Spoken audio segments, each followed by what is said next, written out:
Halo teman-teman semua, Assalamualaikum warahmatullahi wabarakatuh. Selamat datang di channel RDAFJ. Sebelum Anda mengikuti video ini, silakan subscribe terlebih dahulu channel RDAFJ dan aktifkan loncengnya untuk mendapatkan notifikasi video-video terbaru dari kami. Jika video ini memberikan manfaat untuk Anda, jangan lupa berikan like dan tinggalkan tanggapan Anda di kolom komentar. Terima kasih atas partisipasinya. Let's enjoy this video.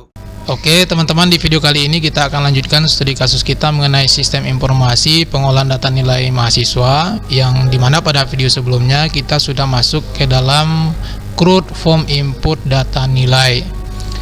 Nah, namun bagian part 1 baru ya.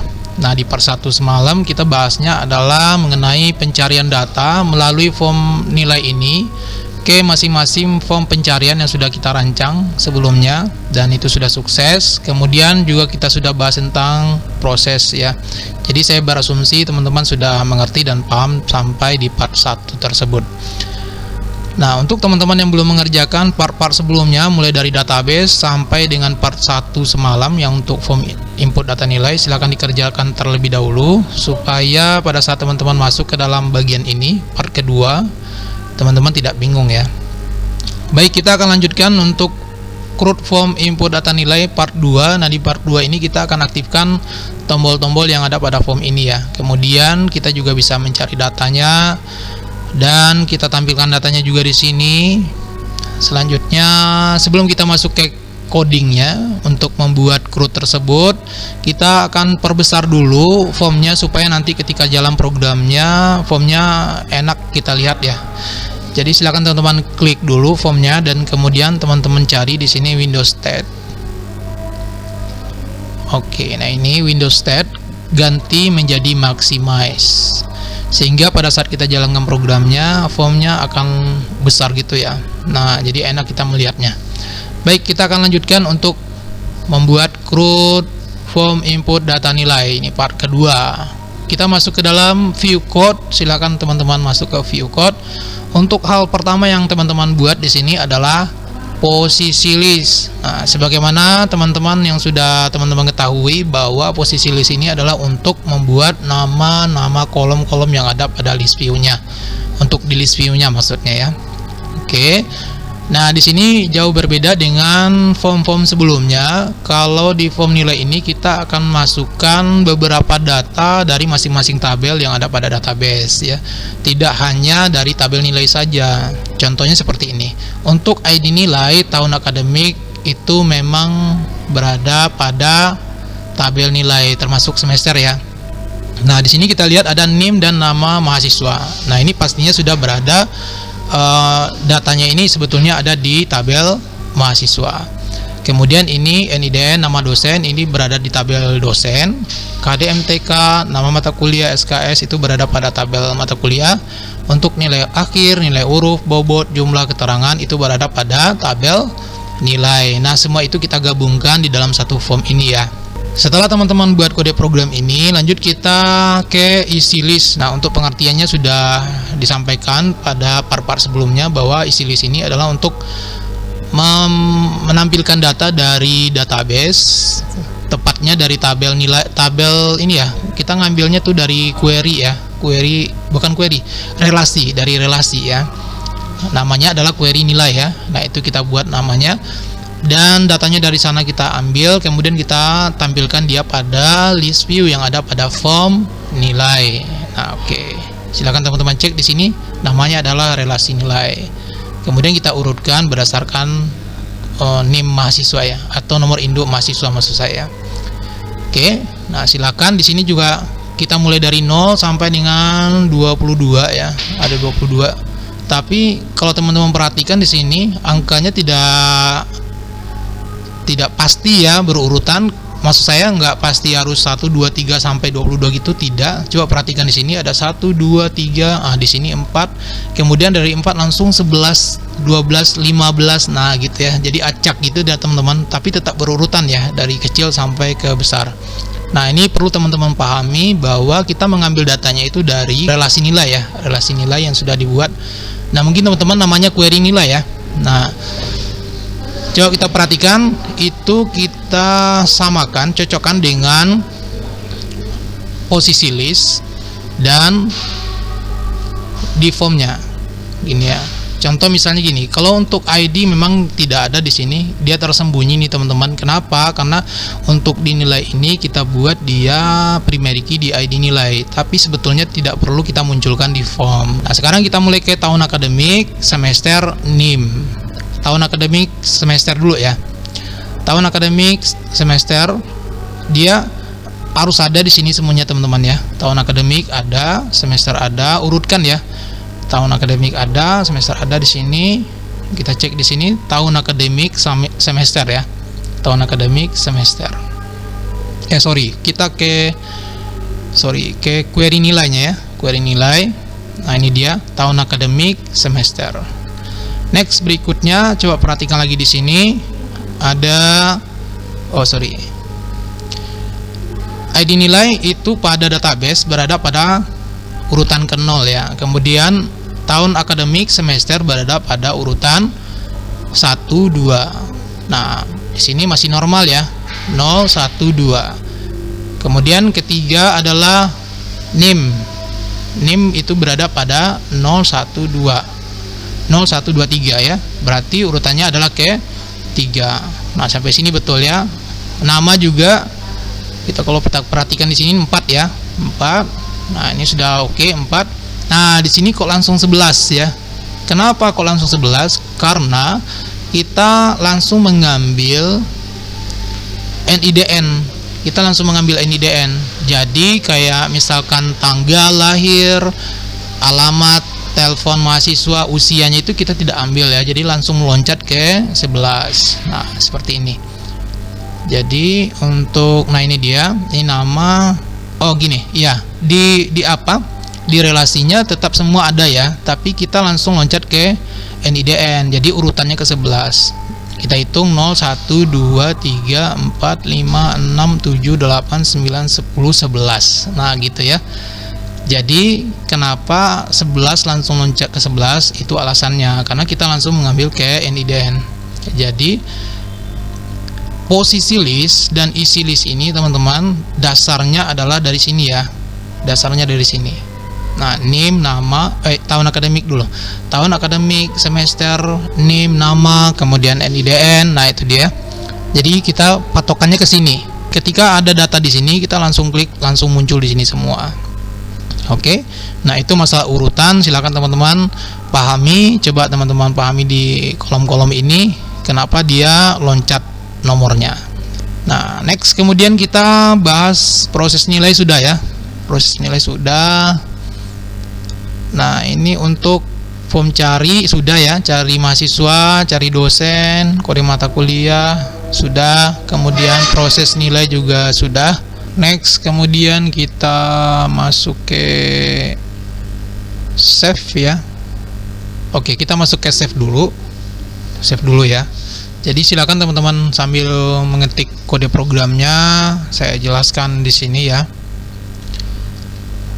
Nah, untuk di bagian step pertama ini tetap kita harus mengingatkan ke user yang akan menggunakan sistem kita ini untuk melengkapi data terlebih dahulu. Jadi tidak ada data yang kosong di formnya. Mulai dari CBOTA, CBOSEM, TXT-NIM, kemudian TXT-NIDN, TXT-KDMTK, lanjut TXT nilai akhir, kemudian TXT nilai huruf, bobot, TXT jumlah nilai, JML nilai, dan TXT cat. Nah, ini patokannya cukup di tabel nilai saja. Jadi tidak mesti harus dari relasinya ya.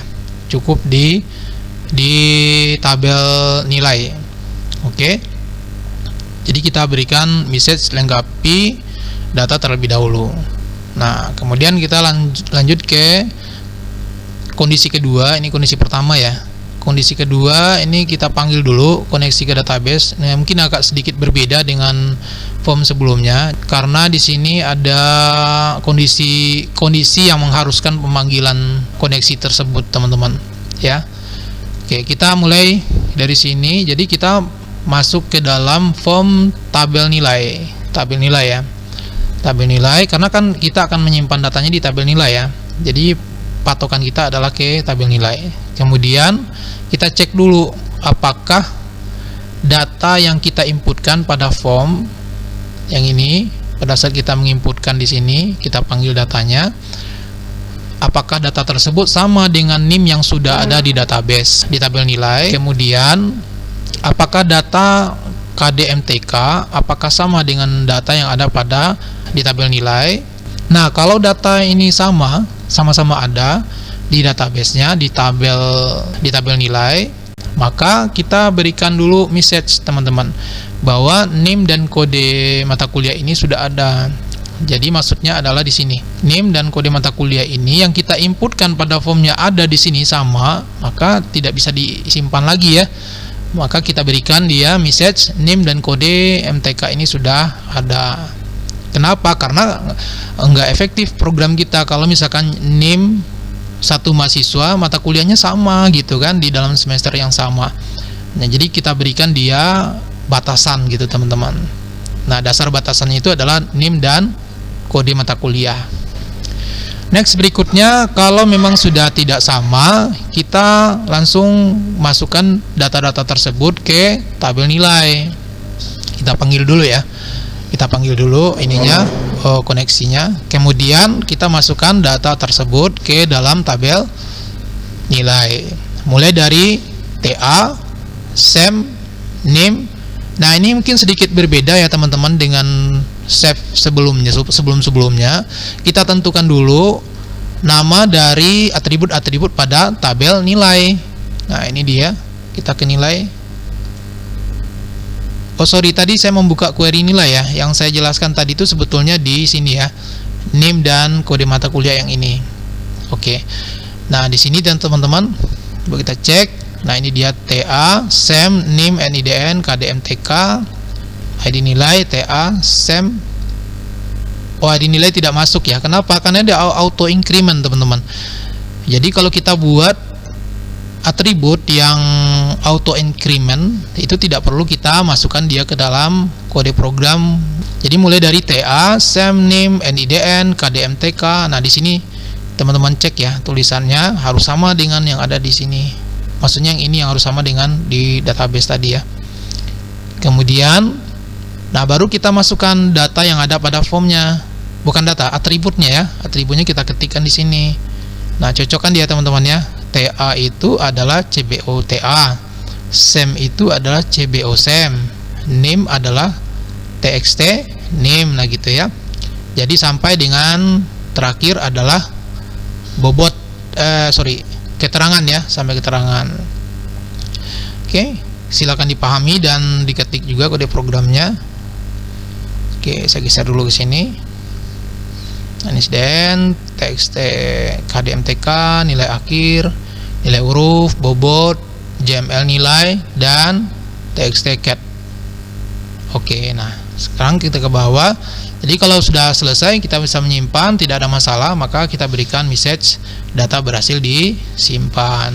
Kemudian kita fokuskan kursor kita ke CBOTA, posisi listnya kita panggil lagi, kita refresh lagi posisi listnya, dan kita refresh lagi isi listnya ya.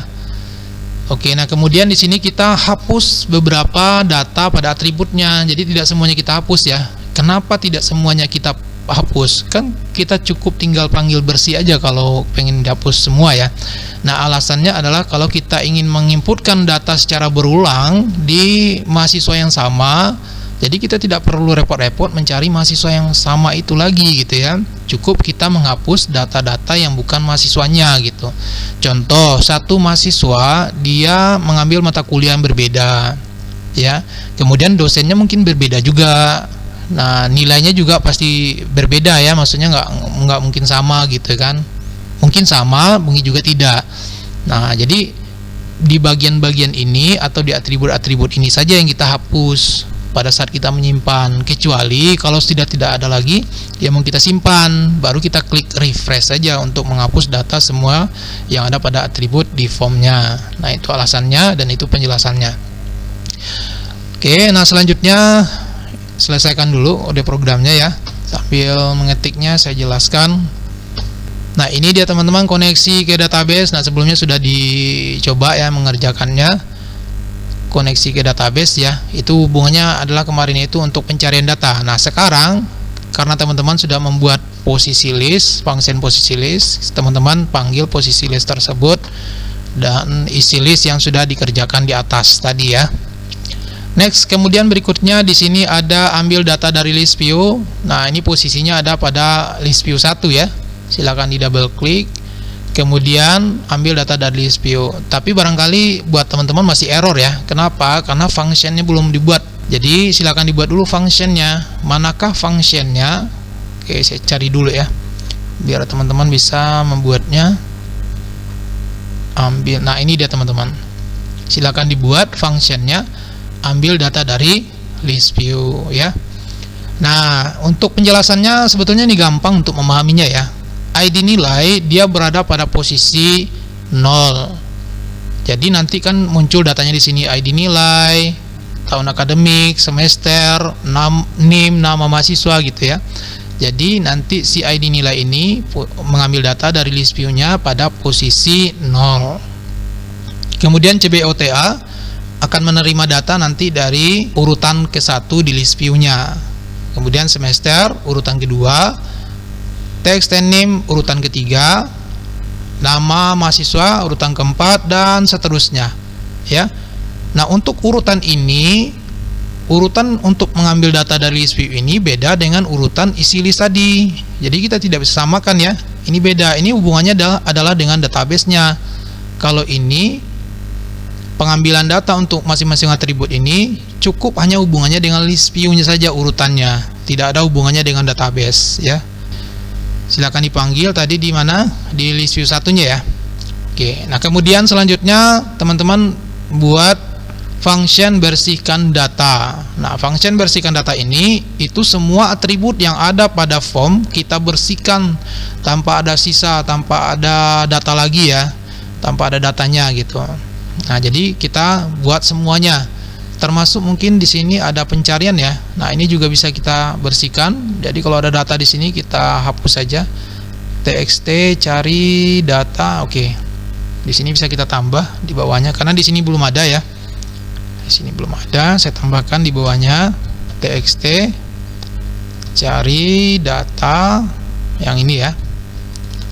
Kemudian teks, oke, kita kosongkan.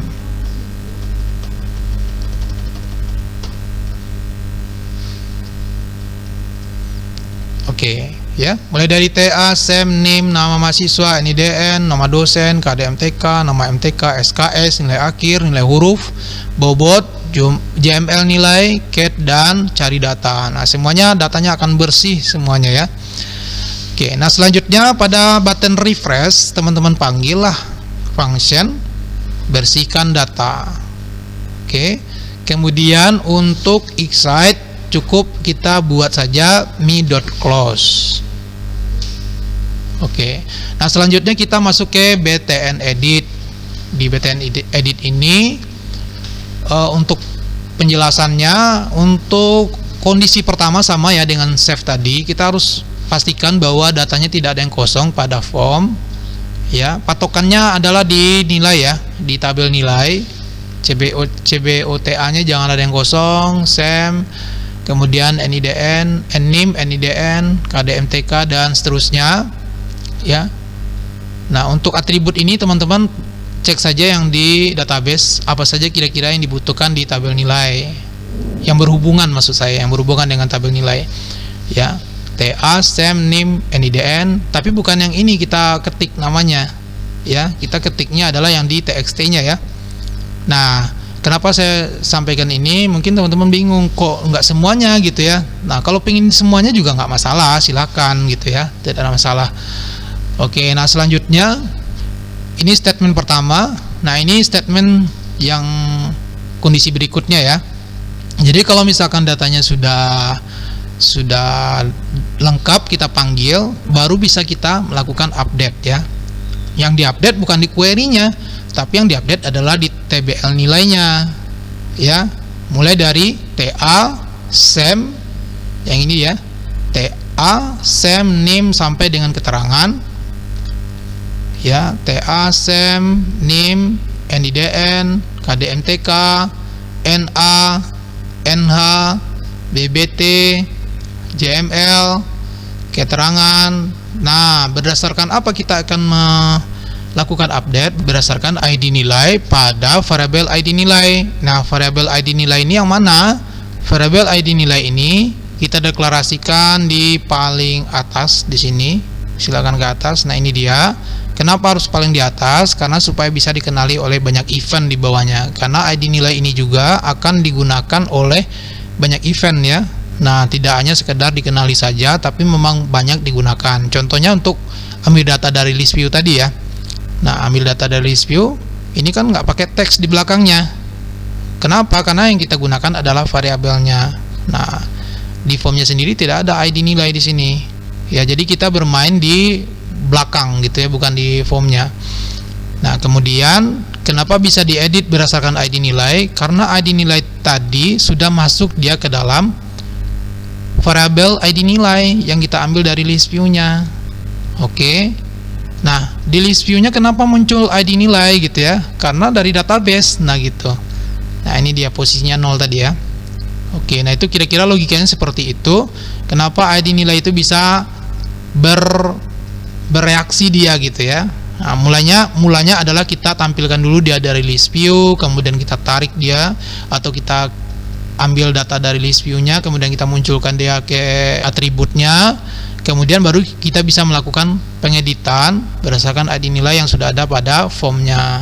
Mana dia tadi? Nah, ini dia ya. Ini save edit. Nah, ini dia ya. Itu dia logikanya teman-teman ya. Kenapa sih kok ada ID nilainya, kok bisa gitu ya? Nah, padahal dia bukan text box. Nah, gitu. Jadi logikanya seperti tadi. Kita deklarasikan dulu, kemudian kita isi datanya dulu, baru kita bisa gunakan datanya. Oke. Next, berikutnya kalau sudah selesai, teman-teman, seperti biasa kita berikan message atau pesan data berhasil diedit. Kita refresh isi list, bersihkan data, dan kita fokuskan dia ke CBO TA fokusnya ya. Next, berikutnya kita ke delete. Nah, di delete ini untuk bagian pertama ini saya yakin teman-teman juga paham maksudnya, karena sudah dibahas pada video sebelumnya. Nah, ini kemudian kita kalau pilih OK langsung delete.